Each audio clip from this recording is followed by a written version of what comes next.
বিধানসভা নির্বাচন দোরগোড়ায়। মুর্শিদাবাদ জেলায় 22টি আসনের মধ্যে উল্লেখ্য বহরমপুর বিধানসভা। কারণ এবার বহরমপুর বিধানসভায় প্রায় 30 বছর পর আবারও সেই বিধানসভায় প্রতিদ্বন্দ্বিতা করছেন কংগ্রেসের প্রার্থী অধীর রঞ্জন চৌধুরী। দাদা, প্রায় 30 বছর পর আবারও আপনি দাঁড়ালেন বিধানসভার নির্বাচনে বহরমপুর। দেখুন, আমি বহরমপুর বিধানসভায় কোনোদিনই 30 বছর আগে দাঁড়াইনি। আমি দাঁড়িয়েছিলাম নবগ্রাম বিধানসভায়। বহরমপুর লোকসভার আমি এমপি ছিলাম। বহরমপুর লোকসভার মধ্যে বহরমপুর শহর পড়ে, ফলে আমি বিধানসভায় না দাঁড়াতে পারি, কিন্তু 5 বার লোকসভায় প্রত্যাবর্তন করেছি এই শহর থেকেই আর এই লোকসভা থেকেই। তাই এটা আমার কাছে নতুন কিছু নয়। পরপর 5 বার বহরমপুর লোকসভার বিধায়ক হওয়ার সুবাদে পরপর 5 বার আমি বহরমপুর শহরে জিতেছি, এবং বলতে পারেন পরপর 6 বার আমি জিতেছি। একদিকে বিজেপি, একদিকে তৃণমূল, যেভাবে তাদের যে এজেন্ডা, কেউ মসজিদ, কেউ মন্দির, এই সমস্ত বিষয় নিয়ে। অন্যদিকে দেখতে পাওয়া যাচ্ছে যে লক্ষ্মীর ভাণ্ডারের টাকা বাড়ানো, বেকারদের বাড়ানো, এই সমস্ত জায়গাতে কিভাবে লড়াই হবে। গত লোকসভা নির্বাচনেও লক্ষ্মীর ভাণ্ডার ছিল, গত লোকসভা নির্বাচনেও হিন্দু মুসলমান ছিল, গত লোকসভা নির্বাচনের আগেও ছিল।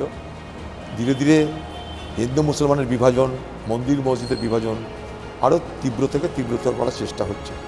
সেই জায়গাটা দাঁড়িয়ে একটা শক্তির দরকার, যারা সাম্যের কথা বলবে, ভ্রাতৃত্বের কথা বলবে, সৌহার্দ্যের কথা বলবে, নাহলে সমাজটা শেষ হয়ে যাবে। আমরা সেই শক্তি। আমি সব ধর্মের মানুষকে সঙ্গে নিয়ে রাজনীতি করে বড় হয়েছি। এই শহর বহরমপুর, এই শহরের মানুষ জানে, এই জেলার মানুষ জানে। কখনো কাটরা মসজিদ নিয়ে দাঙ্গা হয়েছে, ছুটে গেছি, এই জেলার মানুষ জানে।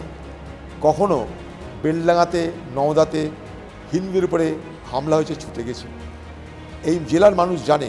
শামসেরগঞ্জে বাবা এবং ছেলেকে যখন খুন করা হলো ওয়াকফ সম্পত্তি ঘটনার দাঙ্গায়, তখন সব থেকে আগে তাদের বাড়ির ভেতরে, কে হয়তো গেছিল, বাড়ির ভেতরে প্রবেশ করতে পারেনি, গ্রামের মধ্যে প্রবেশ করতে পারেনি, আমি করেছিলাম। নির্বাচন এলে মুসলমানদেরকে বোঝানো হবে অধীর চৌধুরীদের লাভ হবে না, নির্বাচন এলে হিন্দুদের বোঝানো হবে অধীর চৌধুরীদের লাভ হবে না। কিন্তু বিপদে যখন পড়ে মানুষ, তখন তাদের পাশে না হিন্দু নেতা দেখতে পাওয়া যায়, না মুসলমান নেতা দেখতে পাওয়া যায়, তখন কিন্তু আমরা সেখানটায় হাজির হই।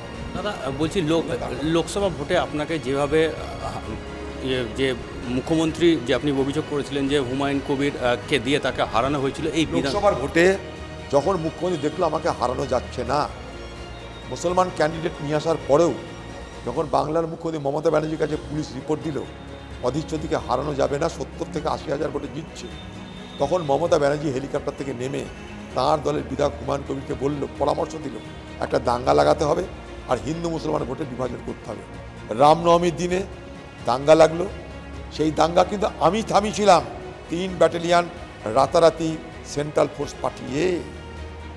তবুও মমতা ব্যানার্জি সেই দাঙ্গা থামাতে দেয়নি, কারণ মমতা ব্যানার্জি জানতো যে মুসলমান প্রার্থী দাঁড়াতে মুসলমান ভোটের একটা বড় অংশ তিনি পাবেন। যদি অধীর চৌধুরীকে হারাতে হয়, হিন্দু ভোটকে তার হাত থেকে সরিয়ে দিতে হবে। হিন্দু ভোট তার হাত থেকে সরানোর জন্য দাঙ্গা সব থেকে প্রধান অস্ত্র। তাই হিন্দুদেরকে বলা হলো, তোমরা মোদিকে ভোট দাও। হিন্দুরা মোদিকে ভোট দিল, মাঝখান থেকে আমি হারলাম। আবার অন্যদিকে হুমায়ুন কবির বলছে, দাদা আমি কাউরির দয়াতে নির্বাচনে দাঁড়াইনি, কাউরির দাক্ষিণে নির্বাচন যায়নি। সে হুমায়ুন হতে পারে, বাবর হতে পারে, কে কী বলছে আমার জানা নেই। বহরমপুরের লোকজনের কি বলবেন? আধুনিক বহরমপুর শহর আমরা তৈরি করেছি। এখানে আলো ছিল না, ড্রেন ছিল না, পুঁতি গন্ধময় একটা শহরকে আজকে ঝকঝকে তকতকে শহর করেছিলাম। গরিব হকারদেরকে মালিক করেছিলাম 20,000 25,000 টাকার বিনিময়ে। আজ আমাদের তৈরি করা বহরমপুর শহরকে লুট করছে তৃণমূল।